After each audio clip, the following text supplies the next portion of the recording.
আসসালামু আলাইকুম বন্ধুরা, ফান মমি রেসিপি ব্লগে আপনাদের স্বাগত জানাই। আবার আজকে নতুন ভিডিও নিয়ে চলে এসেছি করলার সর্ষে আম দিয়ে টক।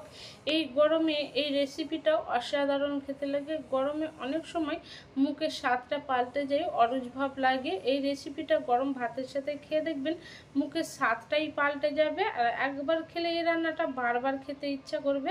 আপনারা কে কজন করলার টক খেয়েছেন আমাকে কমেন্ট করে জানাবেন। এই রান্নাটা খুব সহজ আর সিম্পলভাবে দেখিয়েছি রান্নাটা করে।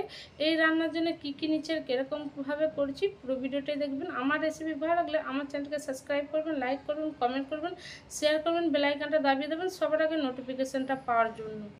250 করলা নিয়েছি। করলাগুলো লম্বা লম্বা করে কেটে নিয়েছি। করলার বীজগুলো সব ফেলে দিয়েছি পরিষ্কার করে।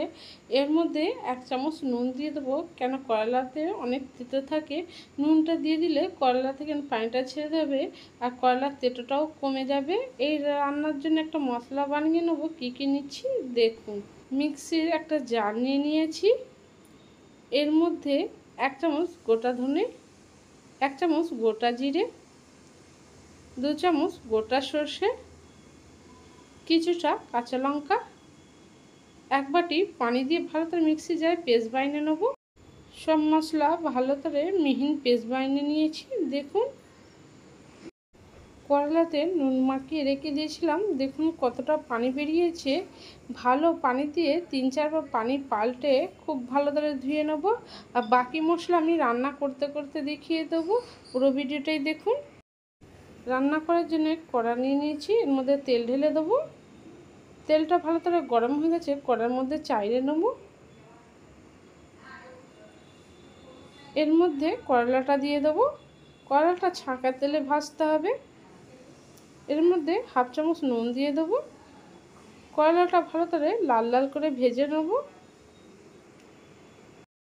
করলাটা ভালো করে লাল লাল করে ভেজে নিয়েছি, দেখুন খুব সুন্দর ভাজা হয়ে গেছে। এবার নামিয়ে নেব।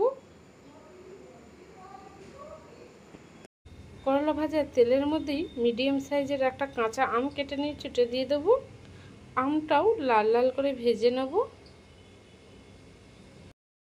আমটাও ভালো করে লাল লাল করে ভেজে নিয়েছি, এবার আমি নামিয়ে নেব।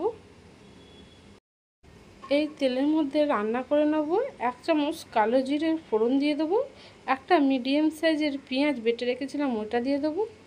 ভালো করে লাল লাল করে পেঁয়াজটা ভেজে নেব। পেঁয়াজটা ভালো করে লাল লাল করে ভেজে নিয়েছি। এর মধ্যে 1 চামচ আদা রসুন বাটা দিয়ে দেবো। আদা রসুন বাটা দিয়ে কিছুক্ষণ ভেজে নেব।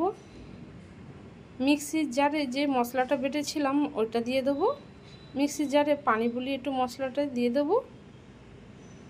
1 চামচ লঙ্কা গুঁড়ো দিয়ে দেবো। 1 চামচ হলুদ গুঁড়ো দিয়ে দেবো। 1 চামচ ভাজা ধনে গুঁড়ো দিয়ে দেবো। 1 চামচ জিরে গুঁড়ো দিয়ে দেবো। 1/2 চামচ নুন দিয়ে দেবো। ভালো করে মশলাটা কষিয়ে নেব। ভালো করে সব মশলা একসাথে কষিয়ে নিচ্ছি। দেখুন মশলা দেখেন তেলটাও ছেড়ে দিয়েছে, খুব সুন্দর একটা গন্ধ বেরিয়ে গেছে। আর কষাবো না, এর মধ্যে পানি ঢেলে দেবো। পানিটা আমি অল্প করে দেবো। এই রান্নাটা পুরো আমি মাখা মাখা করব।